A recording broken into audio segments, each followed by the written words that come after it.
नमस्कार दोस्तों।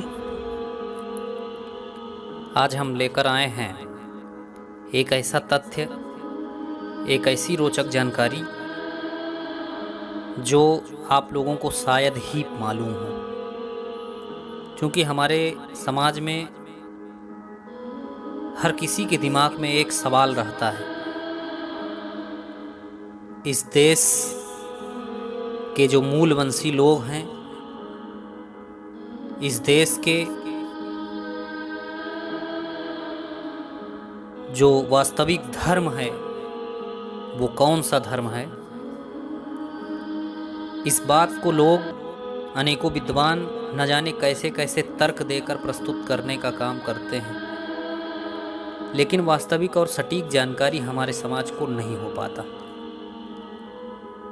वास्तव में इस देश का इतिहास लिखा ही नहीं गया।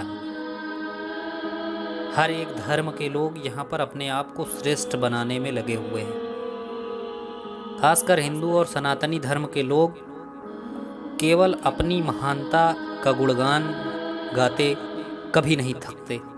वो लगातार अपने आप को प्रस्थापित करने के लिए अपनी विचारधारा को थोपते रहते हैं। हम एक आज ऐसी रोचक जानकारी आपको लेकर आए हैं कि इस देश का जो वास्तविक धर्म है, तथागत बुद्ध के और महावीर जैन के पहले इस देश के जो सिंधु निवासी थे, सिंधुवासी थे, उन लोगों का धर्म क्या था, वो कौन से धर्म को मानते थे। क्या बुद्ध के पहले कोई धर्म था? क्या जैन के पहले कोई धर्म था? क्या वास्तव में सनातन धर्म इस देश का सबसे पुराना धर्म है? इन तमाम सवालों को कुरेदने के बाद में, अध्ययन करने के बाद ऐसे तथ्य हमारे सामने आए हैं जिसको सुनने के बाद आपको यह विश्वास हो जाएगा कि इस देश का वास्तविक धर्म कौन सा है, जो सबसे पुराना धर्म कहा जाता है। तो आइए हम आपको बताते हैं। क्रिस्टोफर की चैपेल के अनुसार सिंधु घाटी सभ्यता में 3 या 4 चेहरे वाले ध्यानस्थ लोगों की मुद्राएं मिली हैं। जैन प्रतीक चिन्हों में हमेशा तीर्थंकरों को 4 चेहरों वाले दर्शाया गया है, जिसका मतलब उनका अस्तित्व चारों दिशाओं में है। काफी तादाद में सांड की आकृति सिंधु घाटी की वस्तुओं में मिली है। लोनाय, थॉमस माइकेवेली तथा पद्मनाभ जैनी के मुताबिक भारी तादाद में सांड की आकृतियां मिलना जैन धर्म के ऋषभ से उनका संबंध दर्शाता है। ऋषभ का साथी जानवर भी सांड है। सिंधु घाटी के मोहनजोदड़ो और हड़प्पा में मिले स्वास्तिक चिन्ह भी जैन धर्म में आम है।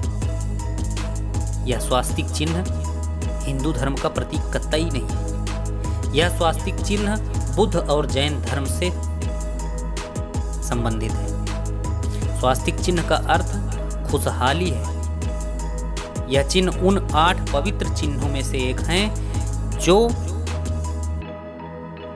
प्राचीन जैन शिल्पों पर पाए जाते हैं। इन 8 पवित्र चिन्हों को अष्टमंगल कहा जाता है। सिंधु घाटी में जो नग्न खड़े लोगों की तस्वीरें मिली हैं, वे प्राचीन जैन शिल्पों से मिलती हैं।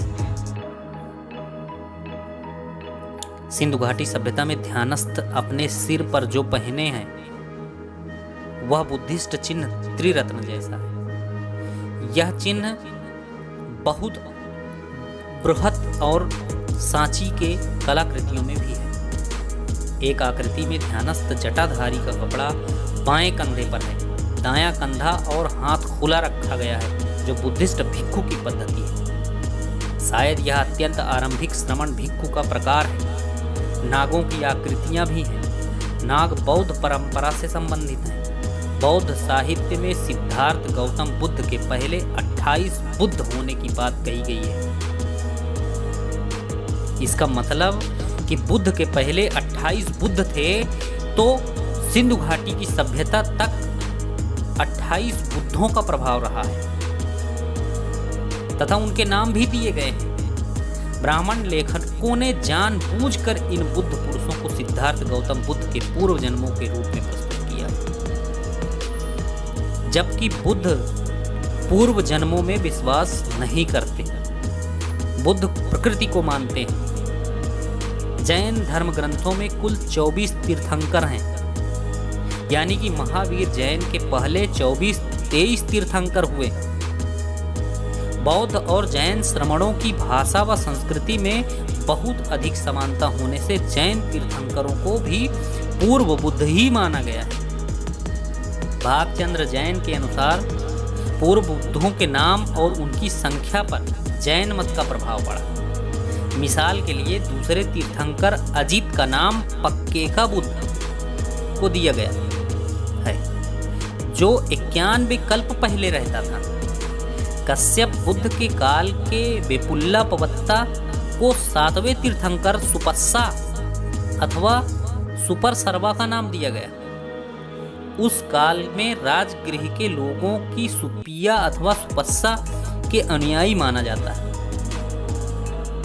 6वें तीर्थंकर पद्मा अथवा पदुमा का नाम 8वें बुद्ध का है। 6वें तीर्थंकर पद्मा अथवा पदुमा का नाम 8वें बुद्ध का था। भागचंद्र जैन ने बौद्ध और जैनों के बीच की समानताओं के उदाहरण पेश किए हैं। मौर्य काल में बौद्ध धर्म ब्राह्मणों के कर्म कांडों बलि प्रथा का सबसे बड़ा विरोधी था। उसने ब्राह्मणवाद को लगभग खत्म ही कर दिया था। उस समय सिंधु घाटी के राज्य अपने विकास के चरम दौर पर थे। सिंधु घाटी के उत्खनन से यह पता चलता है कि हर शहर में एक बौद्ध स्तूप था। सिंधु घाटी में धम्मचक्र भी बड़ी तादाद में हासिल हुए हैं। एक शहर में सिरविहीन बुद्ध की मूर्ति भी पाई गई। ऐसी मुद्राएं मिली हैं जिसमें पीपल के पेड़ की पूजा की जा रही है। संपूर्ण सिंधु घाटी बौद्ध राज्य बन चुका था। बौद्ध धर्म के प्रभाव से उपनिषदों में बलि इत्यादि कर्मकांड का विरोध तथा ब्राह्मण पुजारियों की आलोचना की है। उपनिषदों ने वेदों को अपने से ही हीन और वेदों का विरोधी माना है। ब्राह्मण जो पहले उपनिषदों के विरोधी थे, अंततः बदरायन के जरिए उपनिषदों का वेदों के अनुकूल स्पष्टीकरण करके वेदांत यह नाम देकर ब्राह्मणवादी धर्म ग्रंथों के रूप में मान्यता दे दी, जबकि वेदांत उपनिषदों को नहीं बल्कि कुछ अरण्यकाओं को ही कहा जाता था। ये बात डॉक्टर अंबेडकर के वॉल्यूम 4 में पेज नंबर 63 में मिलेगा। वेद और ब्राह्मणाद का समावेश कर्मकांड में तथा अरण्य काज और उपनिषदों का समावेश ज्ञान कांड में होता है। वैदिक साहित्य का मनमाने ढंग से विकास होने से उनमें सुसूत्रता लाने के उद्देश्य से मीमांसाओं का निर्माण किया गया।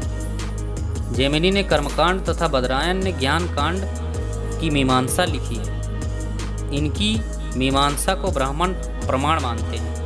जैमिनी के सूत्रों को मीमांसा सूत्र तथा बदरायन के सूत्रों को वेदांत सूत्र के नाम से जाना गया है। वैदिक साहित्य का मनमाने ढंग से विकास होने से उनमें सुसूत्रता लाने के उद्देश्य से मीमांसाओं का निर्माण किया गया। जैमिनी ने कर्मकांड तथा बदरायन ने ज्ञान कांड की मीमांसा लिखी है। इनकी मीमांसा को ब्राह्मण प्रमाण मानते हैं। जैमिनी के सूत्रों को मीमांसा सूत्र तथा बदरायन के सूत्रों को वेदांत सूत्र के नाम से जाना गया है। ये बात डॉक्टर बाबा साहब अम्बेडकर ने अपने राइटिंग एंड स्पीचेस वॉल्यूम 3 में पेज नंबर 247 में दर्शाया है। वेदांत सूत्र ज्ञान कांड को लिखने का काम बुद्धिज्म के उदय के बाद ही हुआ है, क्योंकि इनमें अप्रत्यक्ष रूप से बुद्धिज्म का संबंध प्रदर्शित होता है। इनका मनु ने उल्लेख किया है, इसलिए यह स्पष्ट है कि वेदांत सूत्र मनु के पहले लिखे गए हैं। प्रोफेसर केथ के अनुसार वेदांत सूत्रों को लिखने का काम ईस्वी सन 200 के लगभग हुआ। प्रोफेसर जकोबी के अनुसार वेदांत सूत्र लिखने का काम 200 से 400 ईस्वी तक किया गया है। हम आपको बता दें कि हिंदू धर्म के धर्मशास्त्रों के द्वारा, इतिहास में ब्राह्मणवादियों, लेखकों के द्वारा, इतिहासकारों के द्वारा अपने आप को केवल प्रस्थापित करने के साक्ष्य को हासिल करके अपने आप को साबित करने के लिए ही इतिहास लिखा गया है। आज तक, तब से आज तक वो अपने आप को केवल प्रस्थापित करने के लिए ही लगे हुए हैं, लेकिन कहीं ना कहीं ऐसी तमाम सारी तथ्य पकड़ में आ जाते हैं। बहुत बहुत धन्यवाद।